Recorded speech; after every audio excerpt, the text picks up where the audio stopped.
নমস্কার বন্ধুরা, আজকে আপনাদের সাথে শেয়ার করে নেব নদীর কাঁকড়ার রেসিপি। এই সিক্রেট মশলা দিয়ে আজকে বানিয়ে নেব সমুদ্রের নয়, নদীর কাঁকড়ার রেসিপি। এই রেসিপিটা এতটাই টেস্টফুল হয়, স্বাদে গন্ধে একেবারে অতুলনীয়। যদি না রেসিপিটা কেউ বানিয়ে থাকো তাহলে কিন্তু ঝটপটে রেসিপিটা দেখে বানিয়ে নিতে পারো। আর রেসিপিটা দেখার শুরুতেই বন্ধুরা ভিডিওটিতে একটি লাইক দিয়ে ভিডিওটি দেখার অনুরোধ রইল, কারণ ভিডিওটিতে একটি লাইক দিয়ে ভিডিওটি শুরু করলে আমিও ভিডিও বানানোর অনেক মনের মধ্যে উৎসাহ পাই। তোমরা এইভাবে আমার পাশে থেকে ভিডিওটিতে লাইক দিয়ে দেখার জন্য অনুরোধ রইল। ভিডিওটি দেখুন, আশা করছি ভীষণ ভালো লাগবে। আর আজকের এই রেসিপি আমি কিভাবে বানালাম সম্পূর্ণটাই আপনাদের সাথে শেয়ার করছি। তো আমি এখানে বাজার থেকে কাঁকড়া নিয়ে নিয়েছি, আর কাঁকড়াগুলো দেখো কতটাই বড় বড়, আর দাঁড়গুলোও দেখো কতটা একদম হাত দিলেই একবারে আঙুল কেটে নেবে। তো আমি কাঁকড়াগুলোকে বেছে ধুয়ে নেব, তার জন্য বড় দাঁড়গুলো আগে কেটে নিচ্ছি, কারণ বড় দাঁড়গুলো না কাটলে আমি কাঁকড়াগুলো ধরতেও পারবো না আর কেটে নিতেও পারবো না। কাঁকড়াগুলোর সাইজ দেখো কতটা বড় বড়, আর এরকম বড় বড় নদীর কাঁকড়া হলে টেস্ট কিন্তু ভীষণ সুন্দর হয়। তো আমি কাঁকড়াগুলোকে দেখো বেশ ভালোভাবে কেটে ধুয়ে পরিষ্কার করে নিয়েছি। আর এই কাঁকড়ার মধ্যে কতটাই পরিমাণে ঘি রয়েছে দেখো, এইরকম পেটের মধ্যে ঘি থাকলে সেই সব কাঁকড়ার স্বাদ কিন্তু দ্বিগুণ হয়, আর টেস্ট এত অপূর্ব টেস্ট লাগে কি বলবো বন্ধুরা। আপনারা না একবার ট্রাই করলে বুঝতেই পারবেন না যে এর স্বাদ কি অতুলনীয়। তো এইভাবে আমি যেভাবে রান্না করছি সম্পূর্ণটা ভিডিওটা দেখো, স্কিপ না করে স্টেপ বাই স্টেপ, তোমাদেরও ভীষণ ভালো লাগবে। একবার বানিয়ে বাড়িতে টেস্ট করে নিতে পারো, এতটাই টেস্টফুল হয়। তো আমি কাঁকড়াগুলো দেখো খুব ভালোভাবে পরিষ্কার করে কেটে নিয়েছি। এবারে কাঁকড়াগুলোর মধ্যে নুন আর হলুদ বেশ ভালোভাবে মাখিয়ে ম্যারিনেটেড করে নেব।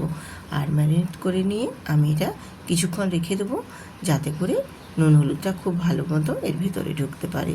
আর আমি দেখো বড় বড় দাঁড়গুলো নিয়ে একটু ভারী জিনিস দিয়ে এভাবে একটু ভেঙে নিয়েছি, তাহলে কি হবে এর ভেতরে নুন আর হলুদটা বেশ ভালো মতো ঢুকবে, তাহলে একবারে ভেতরের এর শাঁসগুলোও বেশ খেতে ভালো লাগবে।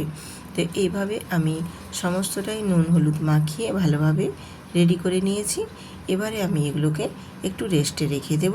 কিছুক্ষণ রেস্টে রাখার পর তারপর চলে আসবো আমি একেবারে গ্যাসেতে চলে এসেছি। গ্যাসটা অন করেও দিয়েছি, দিয়ে কড়াইটা একটু গরম করে নিয়ে ওর মধ্যে দিয়ে দিয়েছি সাদা তেল। আমি এখানে রান্নাটা সাদা তেলেই করব। তো তেলটা গরম করে নিয়ে এবার আমি কাঁকড়াগুলো এক এক করে ভেজে নেব। আমি প্রথমে কাঁকড়ার দেহটা বডিটা ভেজে নিচ্ছি। বডিটা ভালোভাবে একটু ভেজে নিতে হবে। তো দুটো পাশে উল্টে পাল্টে কাঁকড়াগুলোকে একটু ভালো করে ভেজে নিতে হবে, লালচে করে। এগুলোও কিন্তু একটু ভালো করে ভেজে নিতে হবে, না হলে এই কাঁকড়ার মধ্যেও কিন্তু একটা আষ্টে গন্ধ থাকে। সেই আষ্টে গন্ধটা খুব লালচে করে না ভেজে নিলে আষ্টে গন্ধটা থাকে। তার জন্য এগুলোকেও কিন্তু একটু ভালোভাবে লালচে করে ভেজে নিতে হবে। তো কাঁকড়ার আমার বডিটা ভাজা হয়ে গেছে, এবারে দাঁড়গুলো আমি ভেজে নেব। তো বড় দাঁড়গুলো আর ছোটো দাঁড়গুলো সবগুলোই আমি একসাথে দিয়ে নাড়াচাড়া করে নিয়ে দাঁড়গুলোকেও লালচে লালচে করে ভেজে নিয়েছি। এবারে আমি ওই তেলের মধ্যেই দিয়ে দেব ডুমো ডুমো করে আমি আলু কেটেছি, সেই আলুগুলো আমি এখানে দিয়ে দেবো ওই তেলের মধ্যে। দিয়ে আলুগুলোকে একটু নাড়াচাড়া করে ভেজে নেব। আর এই কাঁকড়ার সাথে যে রেসিপিটা আমি করছি এতে আলুটা কিন্তু ভেজে দিলে আলুটার টেস্টটাও কিন্তু ভীষণ সুন্দর হবে, এর স্বাদটাও তখন আলুর ভীষণ টেস্টফুল লাগবে। তো আলুগুলো আমি ভেজে নিয়ে তুলে নিয়েছি। তুলে নিয়ে ওই তেলের মধ্যেই আমি পেঁয়াজ, রসুন আর আদা বাটা আর কাঁচা লঙ্কা বাটা পেস্ট দিয়েছি, আর স্বাদ মতো লবণ দিয়েছি। তো যে কোনো কারণেই আমার ভিডিওটা এখানে স্টিল হয়ে গিয়েছিল, তার জন্য আমার যে পেঁয়াজ আদা রসুনের বাটার যে পেস্টটা দিয়েছি আর লবণটা দিয়েছি সেটা যে কোনো কারণে একটু স্কিপ হয়ে গেছে, ভিডিওটা স্টিল হয়ে গেছিলো। কী কারণে আমিও বুঝতে পারলাম না।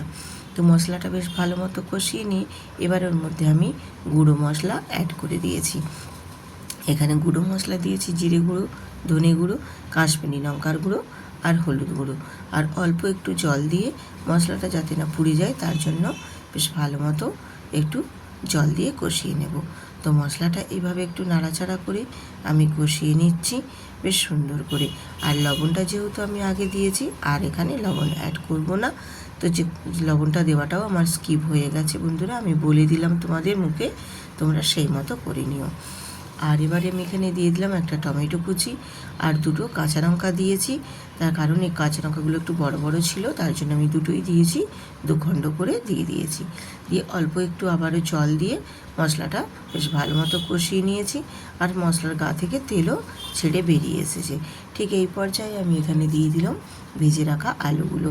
ভেজে রাখা আলুগুলো দিয়ে মশলাটা আবারও আমি একটু নাড়াচাড়া করে বেশ সুন্দর করে কষিয়ে নেব। আমি রূপা ব্লগস রূপা চ্যানেলে আপনাদের সবাইকে স্বাগত। আপনার ভিডিওটা দেখুন, আমার এই রেসিপিটা আশা করছি আপনাদের ভীষণ ভালো লাগবে। আর এই নদীর কাঁকড়া যদি ঠিকমতো টেস্টফুল করে রান্না হয় না, এর মানে স্বাদ এতটাই অপূর্ব লাগে কি বলবো। এই একটা রেসিপি দিয়ে এক থালা ভাত কিন্তু অনায়াসেই খেয়ে নিতে পারবে। এছাড়া এই কাঁকড়ার রেসিপি কিন্তু ছোটো বড়ো সবাই কিন্তু ভীষণ পছন্দ করে। তো আমি এখানে প্রয়োজন মতো জল দিয়েছি, জল দিয়ে একদম কাঁকড়াগুলোও দিয়ে দিয়েছি, ভাজা কাঁকড়াটা দিয়ে বেশ ভালো মতো একটু নাড়াচাড়া করে একটু ঢাকনা দিয়ে ঢেকে আমি ফুটিয়ে নেব। আলুগুলো সেদ্ধ করে নেওয়া, আলুগুলো আমার বেশ সুন্দরভাবে সেদ্ধ হয়ে যাবে। একটা ঢাকনা দিয়ে ঢেকে দিয়েছিলাম, ঢেকে দেওয়ার ফলে দেখো গ্রেভিটাও অনেকটা কমে গেছে আর আলুগুলোও বেশ সুন্দরভাবে সেদ্ধ হয়ে গেছে। তোমাদের আমি এখানে দেখিয়ে দেবো, দেখো আলুটা কতটা সুন্দরভাবে সেদ্ধ হয়ে গেছে। দেখছেন, আমি কেটে দেখিয়ে দিলাম। আর আমি এখানে কয়েকটা আলুও একটু খুন্তিয়ে কেটে একটু চেপে চেপে আলুগুলোকেও আমি একটু ঘেঁটে ঘেঁটে এই ঝোলের মধ্যে, গ্রেভির মধ্যে মিশিয়ে নেব। তাহলে গ্রেভিটা বেশ খেতে সুন্দর লাগবে আর একটু বেশ গাঢ় গাঢ় হবে। তো আমি এখানে ঝোলের, যেহেতু এটা কাঁকড়ার ঝোল রান্না করছি, মানে একটু ঝোল ঝোল রাখবো, সেই জন্য গ্রেভিটা এইরকমভাবে রেখেছি। তোমরা চাইলে একটু কমিয়ে নিতে পারো। আর এখানে আমি স্বাদের ব্যালেন্সটা ঠিকঠাক রাখার জন্য অল্প একটু চিনি দিয়েছি আর দিয়েছি এখানে সিক্রেট মশলা, যেটা আমি পরের ভিডিওতে আপনাদের সাথে শেয়ার করে নেব। এখানে আমি কিছু মশলা বাড়িতেই বানিয়ে সমস্ত কিছু উপকরণ দিয়ে মশলাটা রেডি করেছি। এই মশলাটার রেসিপিটা আমি আরেকটা নতুন ভিডিওতে আপনাদের সাথে শেয়ার করে নেব। আর এই মশলাটা দিলে যে কোনো রান্নাতে এত সুন্দর গন্ধ বেরিয়ে আসে কি বলবো বন্ধুরা, স্বাদে গন্ধে একেবারে অপূর্ব লাগে। মানে টেস্টটা এতটাই বেড়ে যায় কি বলবো আপনাদের। তো মশলাটা দিয়ে আমি আবার একটু নাড়াচাড়া করে ফুটিয়ে নিয়ে গ্যাসটা অফ করে নামিয়ে নিয়েছি। আজকের আমি সিক্রেট মশলা দিয়ে নদীর কাঁকড়ার রেসিপি একেবারে সাধারণভাবেই সামান্য উপকরণ দিয়ে, ঘরে থাকা যে সমস্ত উপকরণ থাকে সেই সব উপকরণ দিয়ে একেবারে কম সময়ের মধ্যে আমি তোমাদের নদীর কাঁকড়ার রেসিপি শেয়ার করেছি। দেখতে অপূর্ব লাগছে, খেতে কিন্তু তার থেকেও ভীষণ ভীষণ সুন্দর হয়েছিল বন্ধুরা। তোমরা একবার বাড়িতে বানাও, বানিয়ে আমাকে কমেন্ট করে জানাবে দিদিভাই সত্যি অপূর্ব হয়েছিল। আর সত্যিই অপূর্ব হয়েছিল, একেবারে এতটা টেস্টফুল হয়েছিল কি বলবো তোমাদের। তো যদি আজকে রেসিপি ভালো লাগে, শেয়ার কমেন্ট করে আমার পাশে থেকো। আবার আসবো আরেকটা ভিডিও নিয়ে।